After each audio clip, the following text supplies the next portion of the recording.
Welcome to Pigeon Racing World with Winners1. This is Series 2, Program 1. We had a great response to the first series with lots of views on YouTube and Facebook. Facebook alone, we had over 150,000 views on the series. In Brisbane, we have co-host David Christensen. G'day, David. Hi Rod and hi viewers, it's great to be back on Channel 31 television. In this series we have a new segment called Starting Up.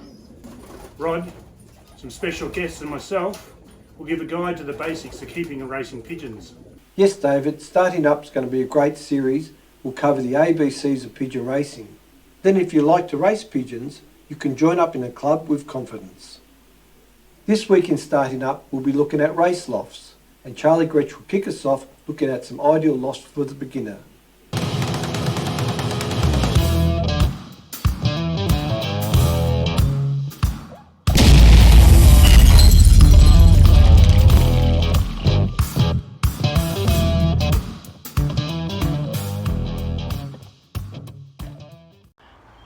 Hello everyone, my name is Charlie Gretsch.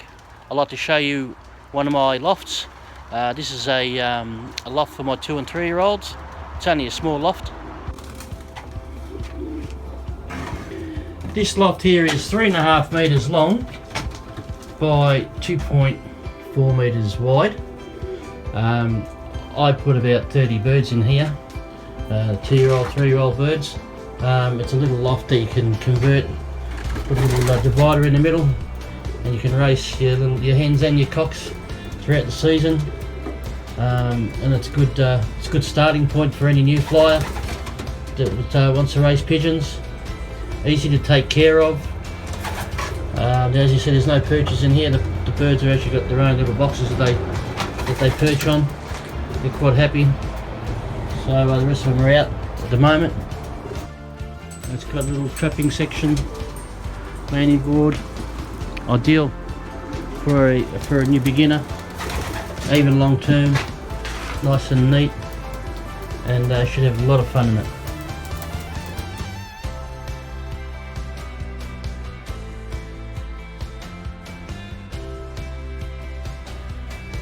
We are now visiting a new pigeon flyer to our sport.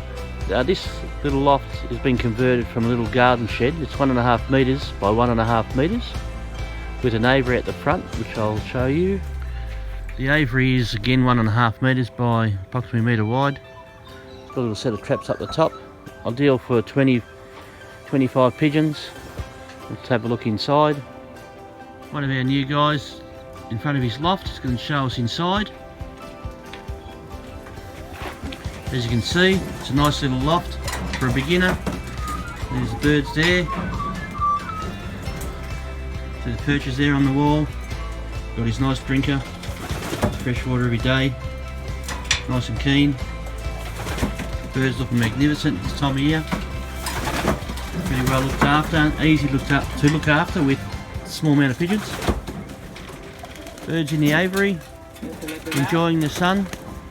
Nice small loft for a beginner with 25 birds in there. Thanks, Charlie, for that. You can see you can easily just convert a shed to make a loft. But Charlie pointed out that it's ideal to have an aviary, and you'll find that that's pretty crucial for your stock birds and your race birds. The thing with aviaries is you've got to look at, you can have a large aviary, a small aviary. Any aviary is better than nothing. Other thing that you need to look at too is if you have it lined inside. And I noticed on that little loft there, they had some ply behind the perches. You don't want pigeons be able to sit next to hot metal or cold metal. So if you're converting a shed or any loft, you need to line the loft with some ply, and that's including the ceiling. The loft structure can either be timber or steel. In our loft we had a steel frame and timber lined it. So if you're using laser light as part of your roofing, just make sure that it doesn't get too hot. We have some sections that it does get hot in summer, so on those real hot days we have a method of being able to close it off. The other thing with building a loft is the trapping system. Now there is a number of ways you can go about this. You can use off-the-shelf Sputniks, you can build one, you can have a landing board with electronic pad underneath. Some regulations you've got to have it inside the loft, or you could have a fly-in. The fly-in is very popular, and they put the antenna underneath the floor. That's another method. The other thing I found with a fly-in, if it's a real built-up area, that it probably you'd be better to have it off the ground for feral cats, or any problem like that you may get. Or a dog can get in, your own dog might get in through the traps if it's a small dog. With internal doors and walls, there's a number of ways you can do it. The dowel system that we're using works very well. It's very popular throughout the world, but it's a more expensive way of doing it. We made all these ourselves, but it's not a cheap exercise. You can use wire doors, which is quite popular. Internal walls, you can use ply walls, but you've got to make sure you've got airflow. With airflow in the loft, it's quite common that you'll see people have some vents at the top and the bottom, or just at the top, vented from the ceiling. But you do need some airflow through the loft. In this loft we have some high shutters that can be lowered. When it gets cold we can drop them down or keep them up for airflow when it's nice and warm. You don't want to draft, but you do need airflow. One other point when converting a shed, which is I've done early in the piece myself, I just took the panels off the front, put some wire in the front of it, I boxed it out, and that worked really well. So at the time it was a temporary loft. I didn't actually want to build an aviary to it, and that worked really well.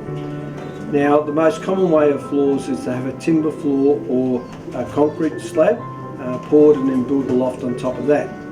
Now in most feds around Australia and around the world, they're not going to look favourable at a dirt floor. In our federation you actually can't have a dirt floor.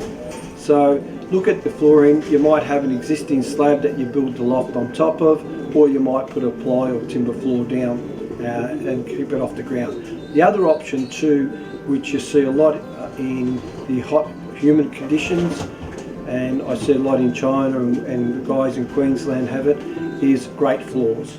Grate floor works really well, less work, but you do need to be able to get underneath it and clean it. So you've got to look at that too. And you don't want a draft coming up underneath the grates when it's cold. This small loft, we set up some of our distance birds. This is 3 metres by 1.2 metres. It's an ideal first loft as well. You can see the little aviary at the front with a grate floor. You can also bath them in the aviary. With the Sputnik trap, the birds enter through these drop holes, and they can be let out either from the door, from the little opening on the Sputnik, or in this case we've designed it that they can come out under the aviary.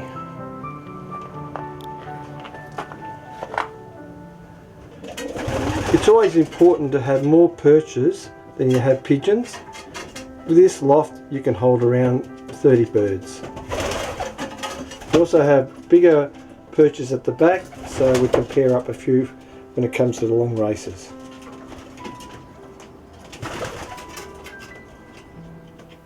We'll be back after this short break with David Wettering.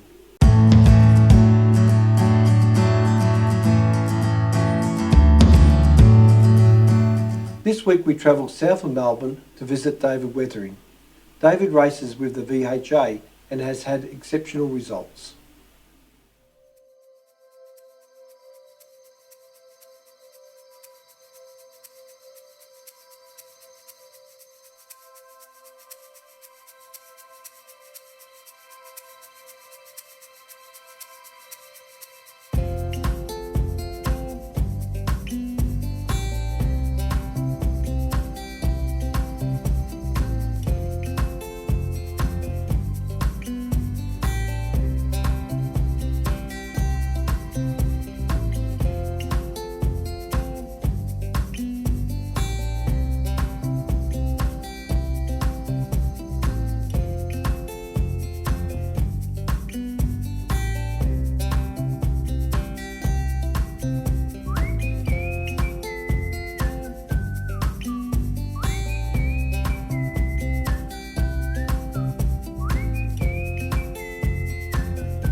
welcome Dave to Pigeon Racing World with Winners1. Thanks, Rod. Thanks for having me. Pleased to be here. Dave, you're on a great setup here. How many acres you on? 8 acres. Yeah, it is nice. I've got to say it is nice. Now, where we're sitting here, we've got a good view of the race loft, your breeding lofts.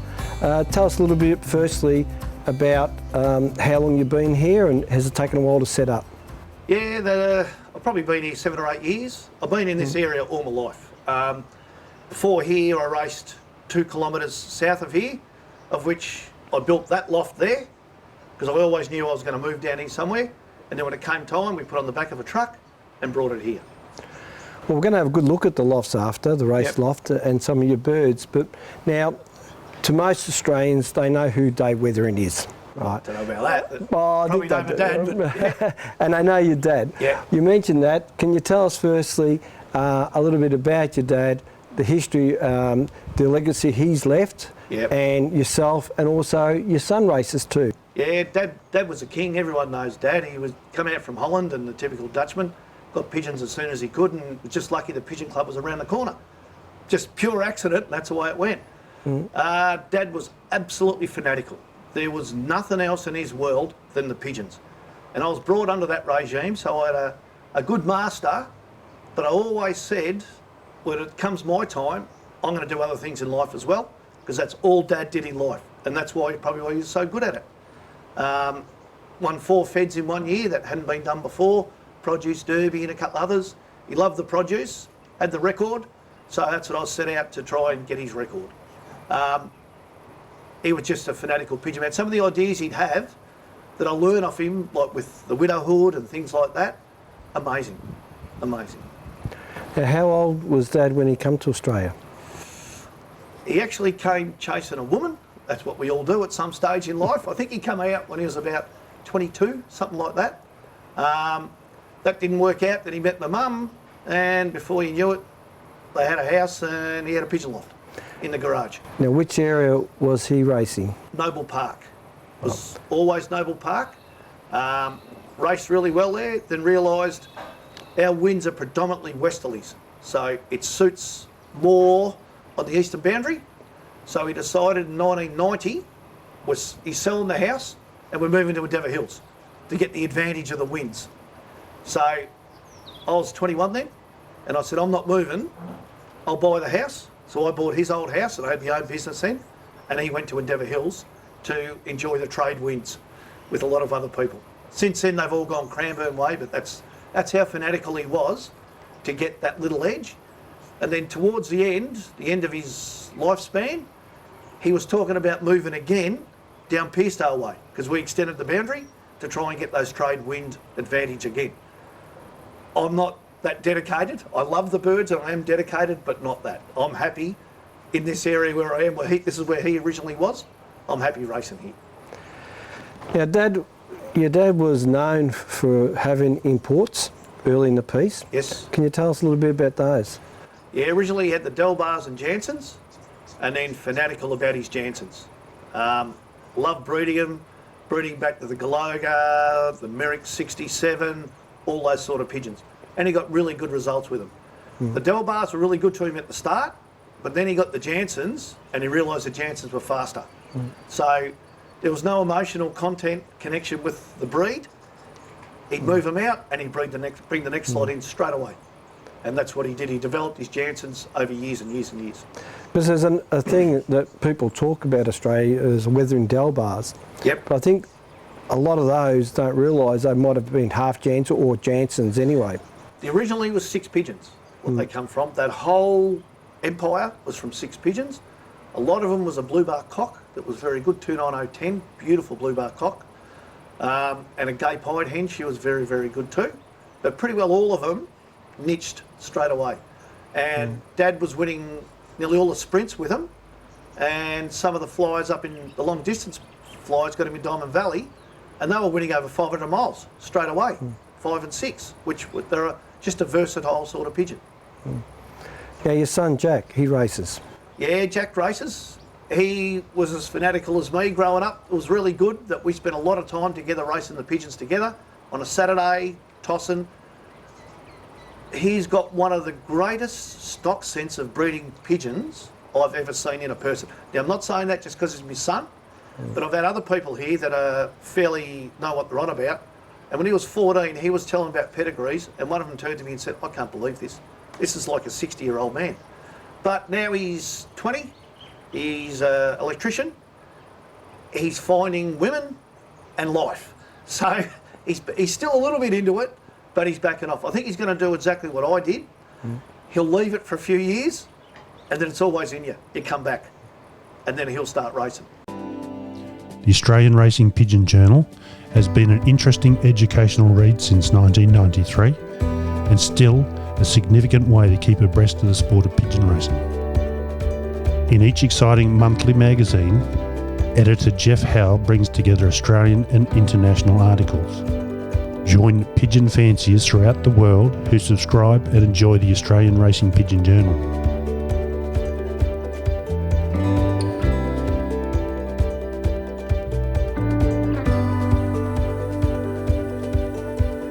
Loft visits, training tips, pigeon strains, as well as health advice from world-renowned avian veterinarians are regular topics featured in this great read.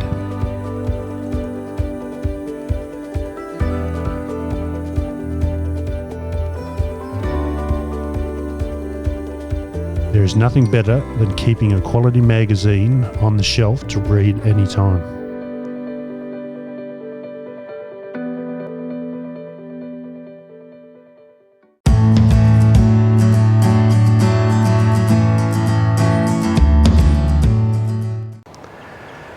David, can you tell us a little bit about your success? Yeah, we've had a bit of luck along the way. Some people like to sort of skite a bit. I'm not that sort of person. I just race week to week, but I have won a couple of Fed averages. The produce, that's the race I go for. It's 350 miles. That was always Dad's classic. So I said, always trying to chase. He had the record. Well, I've equalled him now. So with another bloke. So now the pressure's on for me to try and get another one. We've won some really good long distance races, the 400-mile races, the produces. We've had some good wins. One year nearly got in every federation race, which was good. But now we've sort of branched out a bit to the one loft racing that they're starting to bring in over here in Australia, which is really good. Your average person in a backyard who can only have a couple of pairs of pigeons, doesn't even have to let them out, that can breed some babies and put them in these one loft races. Well, here, as you'll see after, I got one hen won 45,000 in one hit. The 1 year I won it at the Gold Coast. Last year I got second and third, one won 30,000, one won 15. I put one in for the cricket club, they won 8,000. It's fantastic the way pigeon racing is opening up.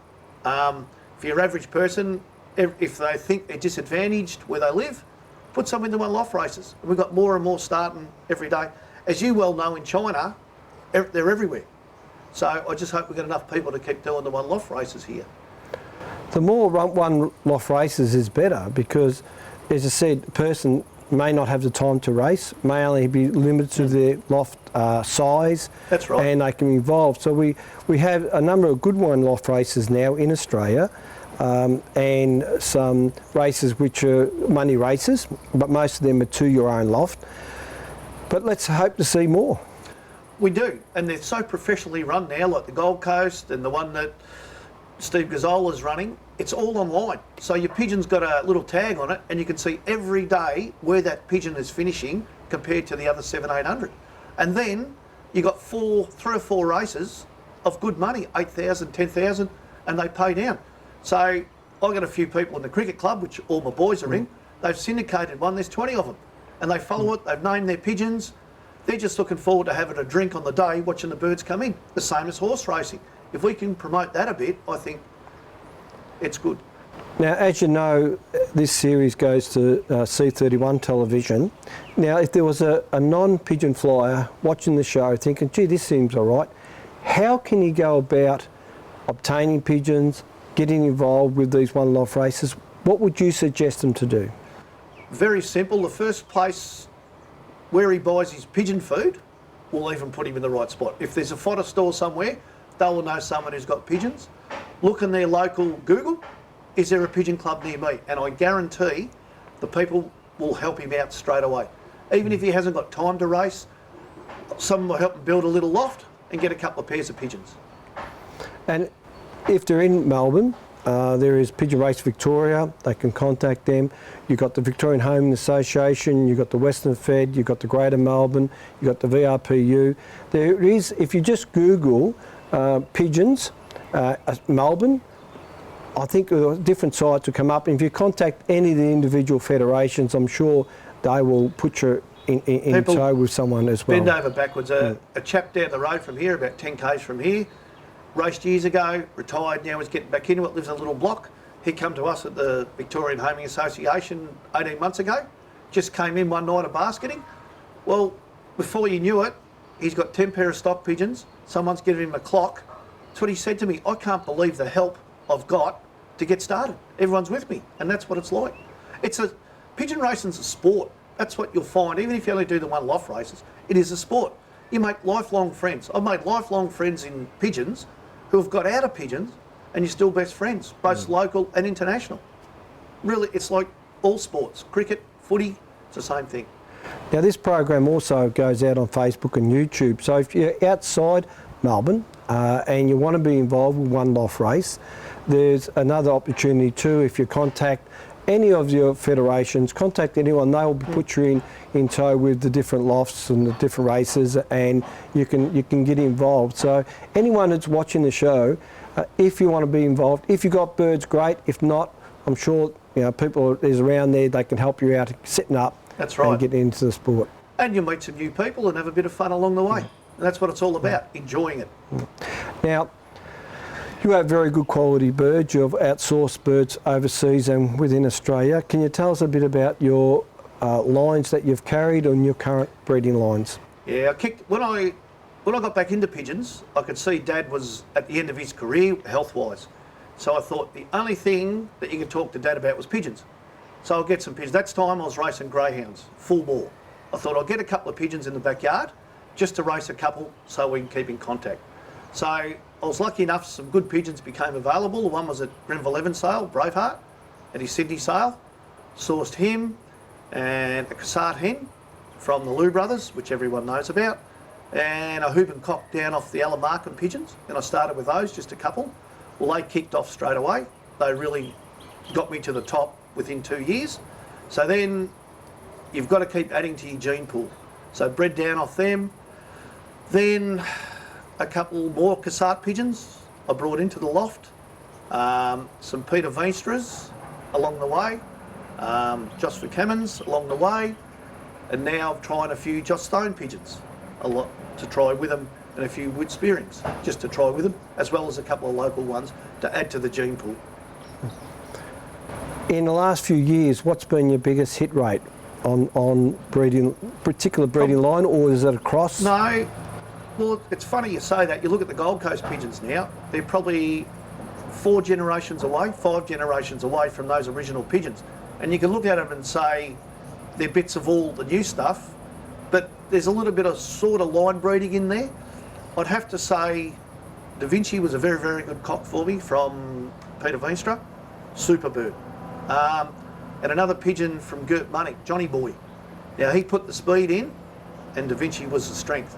Now those pigeons are pretty well in all the pigeons I get now, but if you go back 6 or 7 generations, you'll still see Braveheart, the Cassati and the Hooban cock. Still, but I don't look that far back. Some people do, they spend too much time looking at that.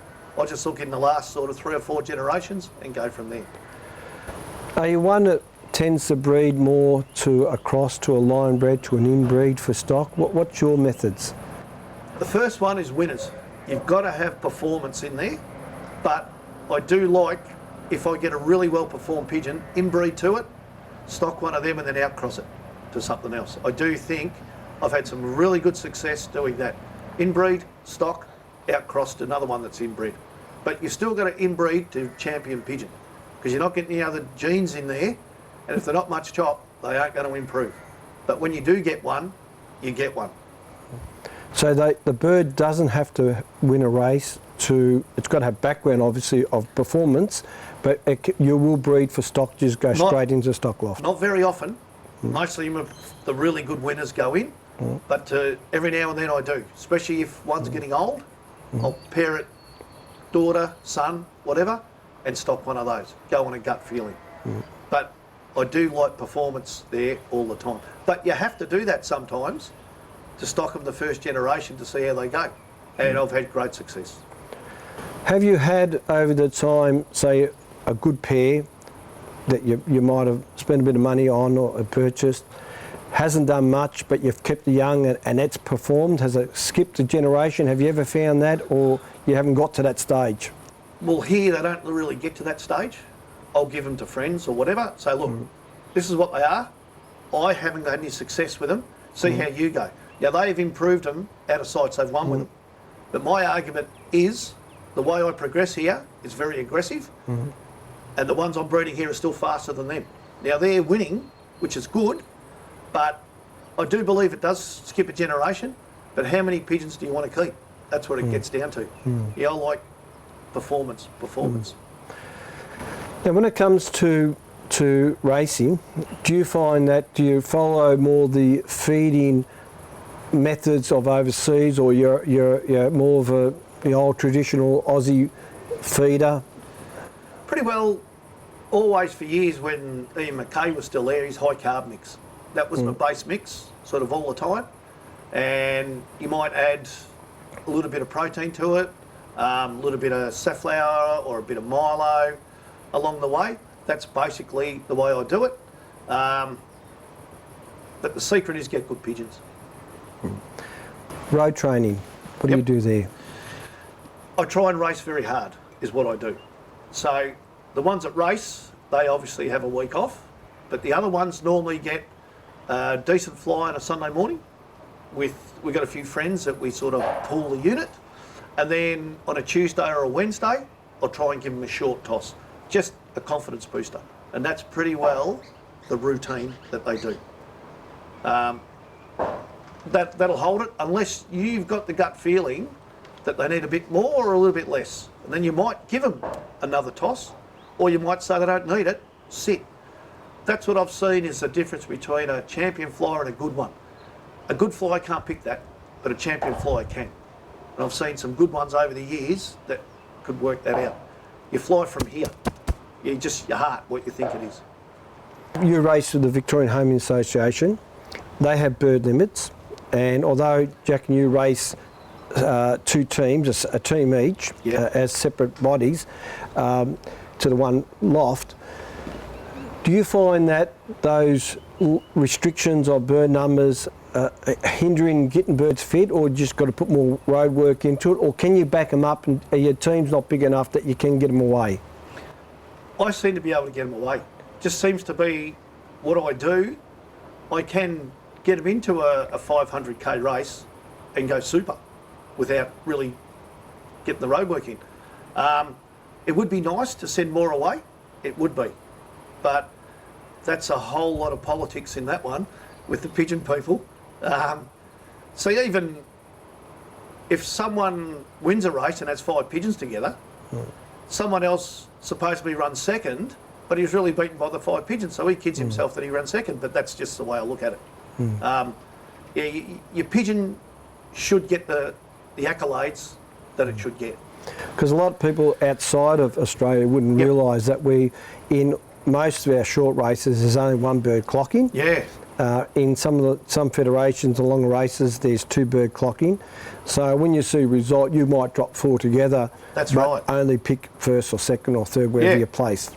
It's not, in my opinion, it's not fair on the pigeon, but the fanciers reckon it's not fair if it was wind assisted.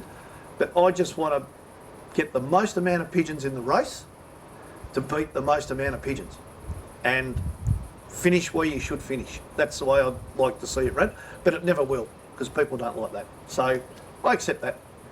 Now, before we start the interview, we're sort of sitting here and I seen a couple of falcons come across. Is that a big problem down here? Oh, definitely. Yeah, the peregrine falcons and the goshawks. Yeah, in the season, it's funny. The goshawks must be seasoned. They must rotate around Australia because I get them here from Australia Day, which is roughly January 26, and they'll leave about April, May. They'll still be around, the gossies, but for some reason they really get them going. But the resident falcons are always here, but we all live together. You find the pigeons get used to the local falcons after a while. It can be frustrating at the start, but that's all part of nature. And they're going to have to get used to it, because online they're going to see a little bit of that too. So I try and make them tough. And you mentioned before about your Gold Coast winners, and one's performed well in that one loft race, which is, what's about 50,000 first prize, or 40,000? Yeah, it was 45 the time I won at the Gold Coast one. It does vary a little bit, but it's always up and around there. And they give a fair bit of prize money overall too, so the total pool's actually a lot higher. Yes. Can you tell us a little bit about one or two of those individual pigeons, and we might even have a look at one of them after? Yeah, we'll have a look at them. The hen that won it, she was actually a granddaughter of one of Josh Stone's. He sent one out for me. He said, I think that'll make me famous in Australia, if he's not enough already, but that was a granddaughter, mixed with my pigeons again. It was funny, the one last year was a really hard race, and they come home second morning, and that's what I got second with a complete sprinter. It was the Johnny Boy stuff with some of the Kittle line, which you wouldn't expect it to be around, but it was. So it's just funny the way genes go. Pretty well all the pedigrees, you can look at them, they all go back to these sort of 4 or 5 pigeons that I had back a bit. But because I move on, a lot of people like to keep those pigeons all the time breeding, but I like to move on. As they're getting on a little bit, I will give them to people just to try them, and they do really well with them. But I want to stay aggressive at this. I want to win, I don't want to run second.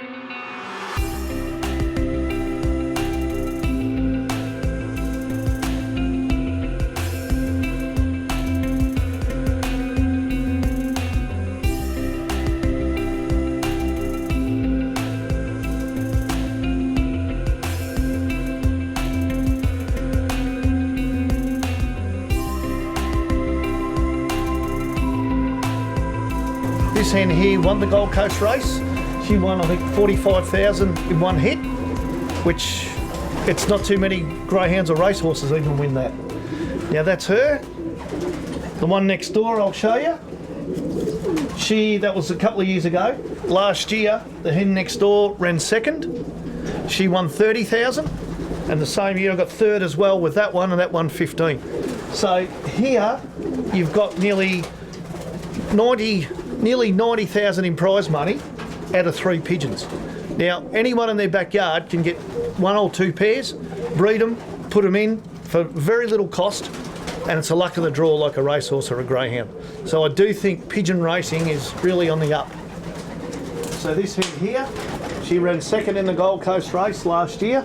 She picked up nearly 30,000, that pigeon.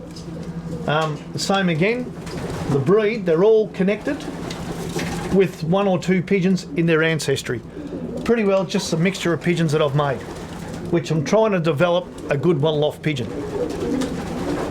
Yeah, beautiful hen that. Fly all day. Come on, Gil. Come on. What a magnificent looking pigeon. So I said, if you come in another month's time and they finish moulding, they'll look even better. Yeah, this, come on. She ran third last year. She won nearly 15,000. Same again, interconnected with the other ones, although she's got a bit more speed in her, a little bit of the Johnny Boy in her. But all the ancestors are connected again. So like making a cake, you mix it all up and hope that it works.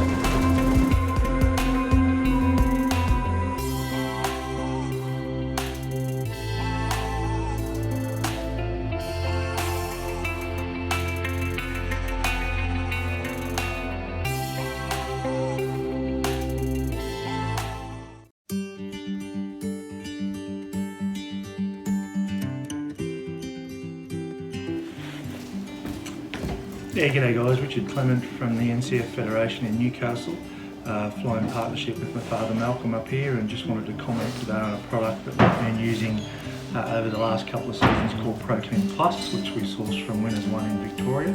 Protein Plus is a product that we started using in our stock loft as a trial product a couple of years ago.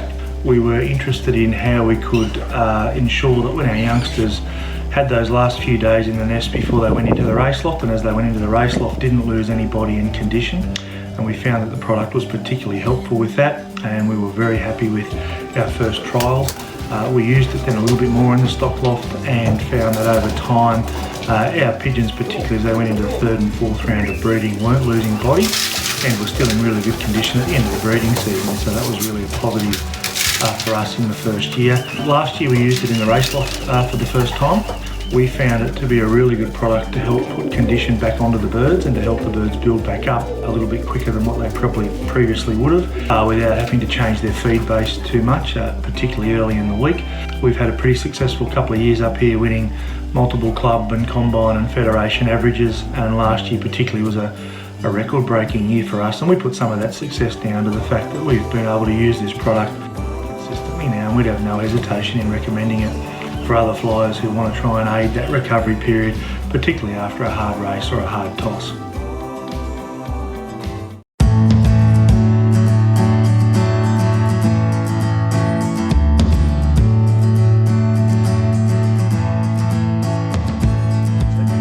Because you base a lot of your stock loft on current race performers or in the background are very strong winners, are you finding that you're getting a very consistent style of pigeon or not? Yeah, there is. That's where you've got to be careful. If you model them too much into one little, call it gene pool, you'll get a headwind 8-hour fly and you'll get 8 together and win everything. But if you get a faster race on a shorter one, you're always a little bit behind, which a lot of the really old Australian breeder pigeons, they're really strong. They can't compete really in the sprint. And that's where I diversify a little bit. I will bring a sprint pigeon in with mine every 2 to 3 generations. And that's exactly why I brought Johnny Boy in. I only like racing the 300 miles to 450 miles. That's my passion. Yeah. But if you keep breeding with those pigeons for too many generations, they'll end up breeding 500 and 600 mile pigeons, and I don't want that. So I put a bit of speed back into them, and then all of a sudden you'll find some can sprint. Out of the blue, you'll get the strength in those sprinters. That's something that a very famous pigeon bloke told me once, and I wasn't sure, but he's on the money. The more I've looked, that's definitely the way to go, in my opinion. You've got to get the brains back in. I recall talking to one of the major lofts in Netherlands, breeding stations there, and their original Janssen Van Loon human cloister base was getting a little bit small because of breeding, line breeding, inbreeding, etc. And that year they brought in a completely different cross, which I've got some of those particular birds he brought in as well, but they're a bit more of a little bit larger pigeon, not a real small, to put a bit of size and body back into them.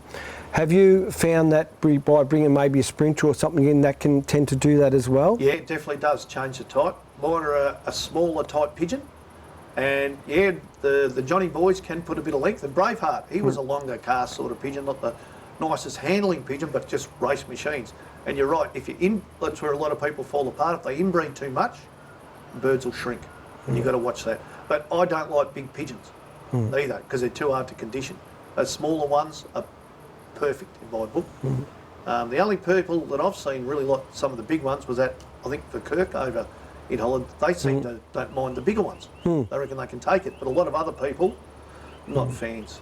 Well, you mentioned Verkirk, they're the ones they actually brought in into their line to put a bit of size back in. Well, you look at their Olympic Solange, one of the best pigeons in the world, in my opinion, for producing. Super. Yeah, they're good at what they do.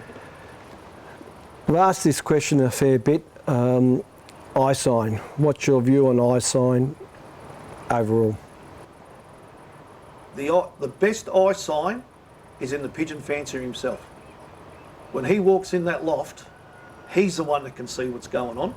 And if he can't see what's going on, it's no good. I'm not a huge fan of eye sign. I know there's people that will argue all day long how good it is, and it might be. I've had a bit of a look at it, but I like an eye with a bit of character in it. I don't like a dull eye. But other than that, I've seen so many pigeons over the years that were huge winners that ruin all these people's theories, and that's what it gets back to. A lot of people have got all these theories. I think, put them on the track. That's what I think. length of wing, flights, broad flights, narrow flights, birds which bodies a bit more up front, longer cast. What's your general view on all those points? I like a pigeon that's balanced. I don't like, the original Jansons we brought to Australia had those short, fat flights. I'm not a big fan of them. They were very good sprinters, but not the pigeons I'm looking for. Yeah, I like the flights, not as skinny as pencils, but aerodynamically designed, but are balanced. They've got to be balanced and not heavy in the hand. Some would say air in the bones, that when you put them in your hand, they just sit. Now, when I say just sit, they can struggle, some of them do. That's just their character, and that's a good thing. But got to be balanced pigeon and not too big. Now, most pigeon flyers will totally understand what you say by balance. To a non-pigeon flyer, what do you mean by balance? If you put a seesaw, you look at a seesaw, when you get two kids on it, the same weight, it'll sit perfect because it's balanced. If you put one kid on one end, it's too heavy at the front, or one kid on the other end is too heavy at the back. That's exactly what I mean. Because you're looking for aerodynamics with that pigeon's flying, that pigeon's going to fly 8-10 hours. So if he's not aerodynamically balanced, cutting through the air, he's going to start to tire, and that's not what I'm looking for. So balance, put it in your hand, and you'll feel it just sits there. You don't even know you got it there. If it tips forward, I'm not a big fan, or some have got the weaker sort of backs I'm not a big fan of. That's what I mean by balanced. I remember one pigeon flyer who lots of success in Australia mentioning that he didn't like a heavy pigeon. If he grabbed it, it was heavy, he really wasn't keen on that bird. I know you can breed in and out of things like that, but what's your view on that? I agree with whoever he was, I agree with him wholeheartedly. Again, they've got to fly. They're not walking around on the ground like emus, they've got to fly for many hours. So the less they carry, the better it is. But they still have to have a little bit in there to let them push through the wind. But heavy, I'm not a fan. I actually had some of the original Hoobans. They were very, very big pigeons and heavy, and they were fast. Though in the shorter distance, I'd get three together. But as you went up, they didn't like it too much, so I phased them out. Now, we're not talking about a pigeon that's heavy because it's been overfed. We're No, talking it's about a natural, a like people. race-fit pigeon. Yeah, a lot of the stock pigeons you'll pull out here and put them in your hand, and you'll say, these could go tomorrow to the race, because that's their natural physique. Like people, natural physique, they can eat too much food and they won't put it on. And some only have a little bit and they get too heavy. You don't want that.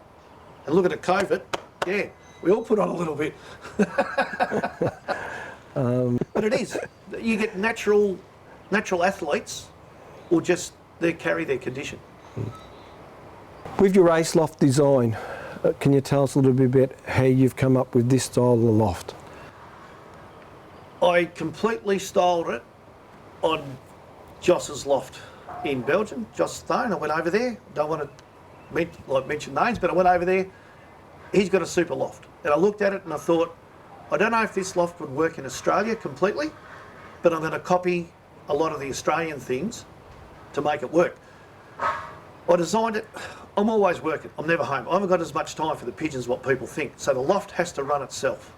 So like under the perches, we've got a 2-foot poopy tray, you'd say. So they drop into that, so there's less cleaning. Things like that, it runs itself. But yeah, a lot of it is, you see the European lofts, and it's similar to that. Not completely the same, but similar. It's not totally enclosed, but with the way you've got your aviaries and your setup, it wouldn't be a real cold loft, would it? No. As you'll see when we get in there, every section, race section, has got its own thermometer, and we measure the humidity. And when we're racing, they're heaters. I've got heaters in there as well. If I think they need them, we'll put the heaters on. And we've also got the extraction fans in there. If I think the temperature's getting up a bit, we'll drop the temperature a little bit with that. As well, I've got foggers in there that I can flick a switch and they can let some fine droplets of whatever you want to put in there into the air, just to bring the humidity up. If it's too dry, sometimes you go in there and it's too dry. So all those little things add together, as well as we've got the hot water service, that they've got hot water in there, that sometimes if I think a pigeon needs a massage in the hottish water, we'll do it, or give them a hot bath. As well as they've got their radio in there that they can listen to. Yeah, it's a home away from home in there. You mentioned about the fogger. Do you use your fogger to in racing to put, say, a product like Versatility S into it or anything like that? I do like a eucalyptus or something like that. Just something that when you walk in the loft, it just smells nice. Now, in freezing winter, I probably wouldn't do it, because one bit of moisture in your loft is a disaster with pigeons. It's got to be dry. But it's just when the time comes along, when you might use it for a month, but then you might use it for a couple of days. It all depends on what you think. That's like in the weather we're getting now, when it gets really hot, 40 degrees, you'll put them on. You're only going to put them on for 30 seconds. And the temperature just drops. It's just fantastic.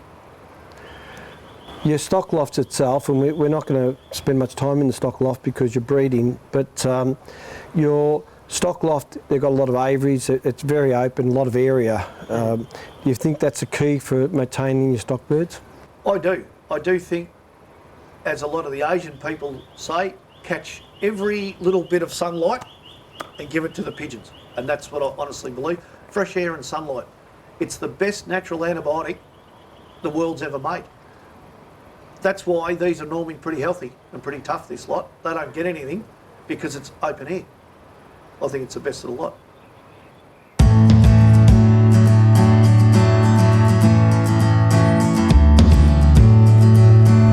This is a race loft, 7 sections. A lot of my loft designed to fit around my work. Sonia's always home, but I try not to include the wife too much. Like I said, it's hard enough to stay married with pigeons as it is. So the doors are all on remote, so no matter where I am, I can click it, and the right hand ones will open, of which is all on camera. So no matter where I am, I can see what's going on. So this will let all the birds out for me. Say 4 o'clock or 3 o'clock, whatever you want. And then after a couple of minutes, they all rush out, close them up again, and then we go back to normal program. All these little things make it easier for me to race pigeons. Everything here's on camera. Everywhere you look, every angle's, you're on camera, so I can check that on my phone as well. Exactly what's going on in the backyard, in the loft, or anywhere at any time. This year's young birds, because we're just about finished breeding. That's this end. Boys.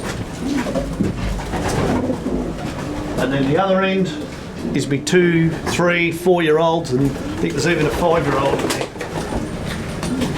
But they're all moulding at the moment, so it's probably a tricky time to sort of look at them. Come back in 4 weeks and they'll be looking at a picture. But yeah, this is the way it all goes, really. Dave, you've got extractors, you've got a number of things. Yeah, we've got extraction fans.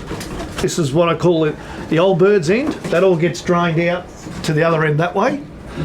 That bit for the young bird end, it's a separate fan altogether, sucks it all out the other end. We've also got what we talked about before, the foggers that come right through. They're all about to be upgraded. You can run whatever you want through. At daylight today, which is 35 degrees, you can drop the temperature very quick. But your biggest danger with pigeons is condensation or water.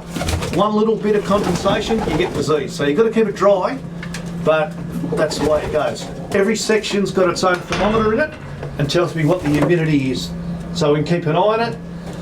These have heaters as well, each section, so I can set it to what I want to do in the middle of winter. We got the radio on here. We've had to turn it off for the cameras now. Just keep the birds settled. And there's our hot water service up there that I talked about before. That We can massage a bit of hot bath if we want to, or give them a hot bath after a hard race to relax the muscles a bit. Every section pretty well works the same here. These closed, each set, all these closed, so I can make them individual sections, or close all these, run them in a corridor. It's so easy to work birds.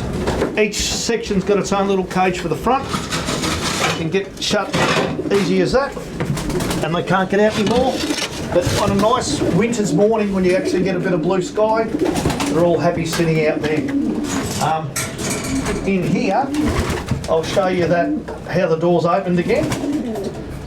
Once we come up here, they're all wired in. We hit that, and that ram opens the lot. So the birds, because they're all keen, these have learnt, when the front lids are dropped to go, they all go out. Some people would criticise and say some won't fly. Well, once they get in the routine, they love it, and they will all go. They'll empty within 30 seconds, a whole lot. Close him up, as you see him now, and it's just one way of making the way I handle the birds a lot easier. And it's closed. And it's the same on the pensioner side, we'll call it, the 2 and 3 year olds. I can do the same with them. And that's pretty well the way it goes. The drinkers are all on the outside, as you can see, so there's no moisture. Drops in here. Yeah, just try this one. I'll see in there. And pretty well, that's the way it works. The sun, we've designed it that the sun comes up obviously in the east and sets in the west here in Australia.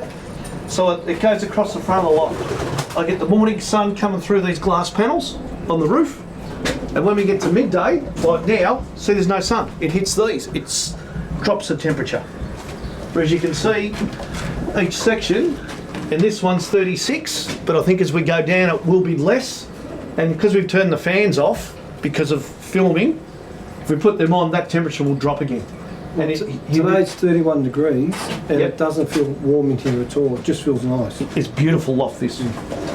Underneath the loft, actually we'll try in this section back here, every section's got a grate under the perches that is about 600 deep. It's all grated out to the end, so all the grates come out and we can get it there to clean, or it's all connected to the end. We put the bobcat on, pull the whole 12 metres out in one hit every 3 or 4 months when it's getting full. As you can see, this time of the year is molting. In a month's time when the feathers are finished, we'll clean that out and we'll start again. All these are aluminium, every bit comes out for cleaning. Normally when I get the really hot days in summer, I'll go through this with a gurney, clean the whole thing out with a high pressure, and it's good as new again. I haven't got time to vacuum and do everything that the others do, so they just have to fit in. But I think everything is in the loft design, and I really do thank Joss for the advice on how to design a loft. I think he's a king at that. That's the electronic clock, all wired back to here. So they go over the pad, and through that it goes. And with the benzing live now, same again. I don't even have to be home to clock a pigeon. Someone runs a key across for me and we can keep working. So, or be at the kids' sport. So the pigeons really do fit in with me, and that's probably why I enjoy it.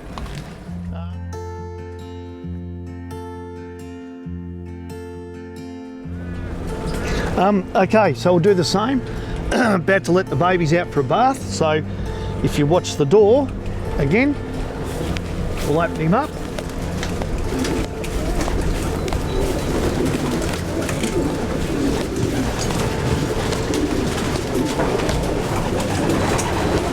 There he goes.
So yeah, that's what we breed a few of them, and breed a few chickens, and kids play a lot of sport, football and cricket. So pretty well enjoy life, and pigeons just top off. Yeah, it's good.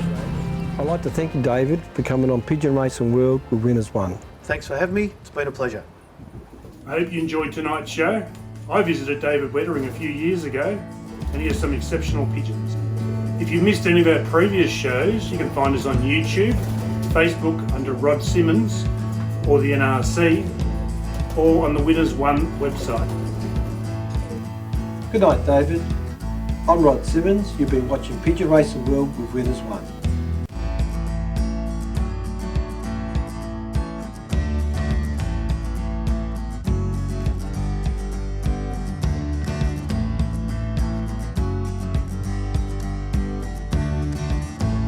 If you have not already, please ring the little bell and click the subscribe button.